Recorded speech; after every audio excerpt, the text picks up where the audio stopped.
ವೇದಾಂತ ಸಂವತ್ಸರ. ಓಂ ನಿತ್ಯತೃಪ್ತಾಯ ವೇದಾಂತ ಭಾಸ್ಕರಾಯ ನಮಃ. ಬ್ರಹ್ಮಜ್ಞಾನಿ ಸದಾ ಧೀರಃ ರೋಗಗ್ರಸ್ತೋಪಿ ನಿರ್ಧನಃ ನಿತ್ಯಾನಂದಸ್ವರೂಪತ್ವಾತ್ ಶಾಂತೋ ವೇದಾಂತ ಭಾಸ್ಕರಃ. ರೋಗಗ್ರಸ್ತನಾಗಿದ್ದರೂ ಬಡವನಾಗಿದ್ದರೂ ಬ್ರಹ್ಮಜ್ಞಾನಿಯು ಸದಾ ಧೀರನಾಗಿಯೇ ಶಾಂತನಾಗಿಯೇ ಇರುತ್ತಾನೆ. ಏಕೆಂದರೆ ಇವನು ನಿತ್ಯಾನಂದ ಸ್ವರೂಪನೇ ಆಗಿರುತ್ತಾನೆ. ಅಕ್ಟೋಬರ್ 8.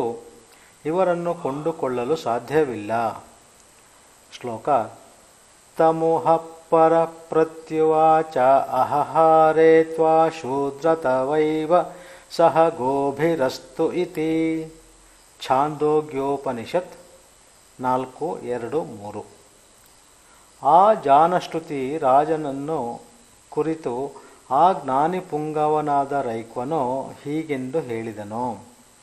ಆಹಾ ಲೇ ಶೂದ್ರ, ಈ ಗೋವುಗಳಿಂದ ಒಡಗೂಡಿರುವ ನಿನ್ನ ಐಶ್ವರ್ಯವೆಲ್ಲವೂ ನಿನಗೇ ಇರಲಿ, ನನಗೆ ಇದಾವುದೂ ಬೇಡ.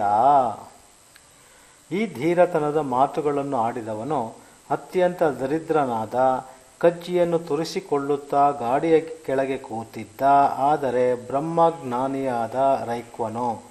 ಯಾರಿಗೆ ಹೇಳಿದನು? ಜಾನಶ್ರುತಿ ಎಂಬ ರಾಜನಿಗೆ. ಸಂದರ್ಭವೇನು? ರಾಜನು ತನ್ನ ಸಂಪತ್ತಿನಿಂದ ಐಶ್ವರ್ಯದಿಂದ ಈ ಜ್ಞಾನಿಯನ್ನು ಒಲಿಸಿಕೊಳ್ಳಲು ಇಷ್ಟಪಟ್ಟಾಗ. ಜ್ಞಾನಿಗಳು ಲೌಕಿಕ ದೃಷ್ಟಿಯಿಂದ ಬಡವರಾಗಿ ತೋರಬಹುದು, ದೇಹದ ದೃಷ್ಟಿಯಿಂದ ರೋಗಿಷ್ಠರೂ ಆಗಿರಬಹುದು, ಸೌಂದರ್ಯದ ದೃಷ್ಟಿಯಿಂದ ಕುರೂಪಿಗಳೂ ಆಗಿರಬಹುದು, ಇನ್ನು ಸಂಪತ್ತಿನ ದೃಷ್ಟಿಯಿಂದ ಭಿಕಾರಿಗಳೂ ಆಗಿರಬಹುದು. ಆದರೆ ಇವರು ಬ್ರಹ್ಮಜ್ಞಾನಿಗಳು, ಬ್ರಹ್ಮನಿಷ್ಠರು, ಆಪ್ತಕಾಮರು, ಅಕಾಮರಿವರು.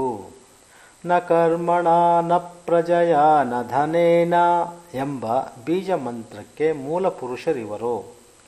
ಇವರನ್ನು ಲೌಕಿಕ ಸಂಪತ್ತುಗಳಿಂದ ಅಳೆಯುವುದು, ಕೊಂಡುಕೊಳ್ಳುವುದು ಸಾಧ್ಯವಿಲ್ಲ. ಎಚ್ಚರಿಕೆ, ಗುರುಭಕ್ತಿಗೆ ಮಾತ್ರ ಒಲಿಯುವಂಥವರಿವರು. ಓಂ ಶಾಂತಿ ಶಾಂತಿ ಶಾಂತಿ.